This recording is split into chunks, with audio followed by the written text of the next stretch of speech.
முதல்ல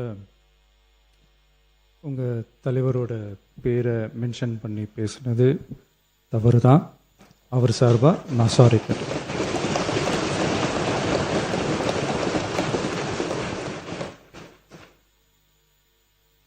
மாண்புமிகு பேரவைத் தலைவர் அவர்களே, தமிழக மக்கள் நம் உயிர் என்றால் தமிழக விவசாயிகள் நம்ம உயிர் நாடி. உலகில் ஜாதி, மதம், இனம், மொழி என அனைத்து வேறுபாடுகளுக்கும் அப்பாற்பட்டு நடைபெறும் தொழில் என்றால் அது விவசாய தொழில் மட்டுமே. உலகின் ஒரு மூலையில் உற்பத்தி செய்யப்படும் விவசாய பொருட்கள் உலகின் மற்றொரு மூலையில் உள்ள மக்களின் உணவு தேவையை பூர்த்தி செய்கிறது. எந்த நாடு உழவு தொழிலை மதித்து விவசாயிகளுக்கு உரிய பாதுகாப்பையும் ஆதரவையும் வழங்குகிறதோ அந்த நாட்டில்தான் மக்கள் வளமாகவும் மகிழ்ச்சியாகவும் வாழ முடியும். தமிழக வெற்றிக் கழக அரசு பல்வேறு நிதி நெருக்கடிகளின் மத்தியில் ஆட்சி பொறுப்பேற்றாலும் பதவியேற்ற 15 நாட்களுக்குள் விவசாயிகளின் கடன் சுமையை குறைக்க கடந்த 25/5/2026 அன்று குறு சிறு மற்றும் இதர விவசாயிகள் பெற்றிருந்த பயிர்க்கடனில் 50,000 ரூபாய் வரையிலான கடன்களை முழுமையாக தள்ளுபடி செய்ய ஆணை பிறப்பிக்கப்பட்டது.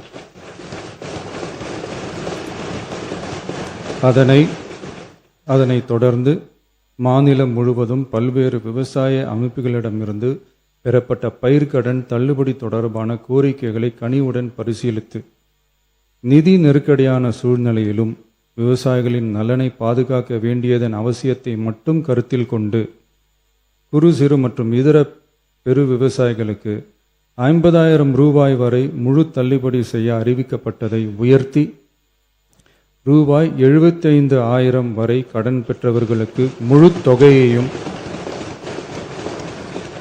ரூபாய் 75,000க்கும் மேல் கடன் பெற்றவர்களுக்கு ரூபாய் 35,000 தள்ளுபடி செய்ய அறிவிக்கப்பட்டு அதன் மூலம் 14.44 லட்சம் விவசாயிகளுக்கு ரூபாய் 5,932.23 கோடி அளவிலான கூட்டுறவு பயிர்க்கடன் தள்ளுபடி செய்து 19/6/26 அன்று ஆணையிடப்பட்டது. இதில் 31/7/2026 வரை ரூபாய் 5,267 கோடி விடுவிக்கப்பட்டு 13.34 லட்சம் விவசாயிகளின் கணக்கில் வரவும் வைக்கப்பட்டுள்ளது. இச்சூழ்நிலையில் மாநிலம் முழுவதும் உள்ள விவசாய சங்க அமைப்புகளின் பிரதிநிதிகள் பயிர்க்கடன் தள்ளுபடியை அதிகரிக்க வேண்டும் என்ற கோரிக்கையை முன்வைத்து கொண்டிருந்தனர். இதனைத் தொடர்ந்து 7/8/2026 அன்று விவசாய சங்கங்களின் பிரதிநிதிகள் மாண்புமிகு மூத்த அமைச்சர்கள் மற்றும் துறை செயலாளர்களுடன் நடைபெற்ற ஆலோசனை கூட்டத்தில் அவர்களின் கோரிக்கைகள் விரிவாக பரிசீலிக்கப்பட்டது. கடந்த காலங்களில் பயிர்க்கடன்கள் தள்ளுபடி செய்யப்பட்டாலும் அரசால் கூட்டுறவு வங்கிகளுக்கு செலுத்த வேண்டிய தொகை 4 to 5 ஆண்டு கால இடைவெளியில் செலுத்தப்பட்டு வந்துள்ளது. 2021 ஆண்டில் பயிர்க்கடன் தள்ளுபடி செய்யப்பட்ட தொகை 2021 முதல் 26 வரையான காலத்தில் அரசால் 12 தவணைகளாக கூட்டுறவு வங்கிகளுக்கு செலுத்தப்பட்டுள்ளது. ஆனால் அந்த கால அவகாசம் நமது அரசுக்கு தற்போது இல்லை. இந்திய ரிசர்வ் வங்கியின் 28/11/2025 தேதியிட்ட கடிதத்தில் அரசு கடன் தள்ளுபடி திட்டங்களுக்கான செயல்பாட்டு நடைமுறைகளின்படி பயிர்க்கடன் தள்ளுபடிக்கான முழு தொகையையும் அரசானது 45 முதல் 60 நாட்களுக்குள் கூட்டுறவு வங்கிகளுக்கு முழுமையாக செலுத்த வேண்டும் என்ற வழிமுறை நடைமுறையில் வந்துள்ளது.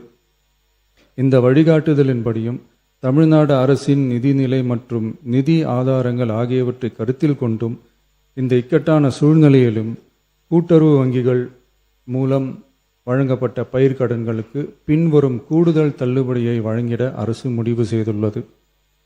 75,000 ரூபாய் வரை பெற்றுள்ள பயிர்க்கடன்கள் 100% முழுமையாகவும், 75,000 ரூபாய் முதல் 1 லட்சம் ரூபாய் வரை பெற்றுள்ள பயிர்க்கடன்களுக்கு அதிகபட்சமாக 75,000 ரூபாய் வரையும், 1 லட்சம் ரூபாய்க்கு மேல் பெற்றுள்ள பயிர்க்கடன்களுக்கு அதிகபட்சமாக 35,000 ரூபாய் வரையும் தள்ளுபடி வழங்கப்படும். இதன் மூலம் 75,000 ரூபாய் முதல் 1 லட்சம் ரூபாய் வரை பயிர்க்கடன் பெற்றுள்ள 2,38,264 விவசாயிகளுக்கு தலா 75,000 ரூபாய் வரை தள்ளுபடி வழங்கப்படும். இதனால் ஏற்கனவே பெற்ற தள்ளுபடி தொகைக்கு மேலாக 40,000 ரூபாய் வரை கூடுதல் தள்ளுபடி பெறும் வாய்ப்பு ஏற்படும்.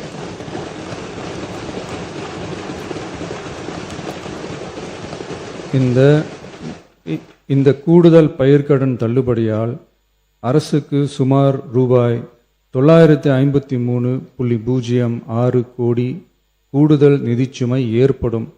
இருந்தாலும் தமிழக விவசாயிகளின் நலனில்தான் நமது நலன் உள்ளது என்று கருதி சுமார்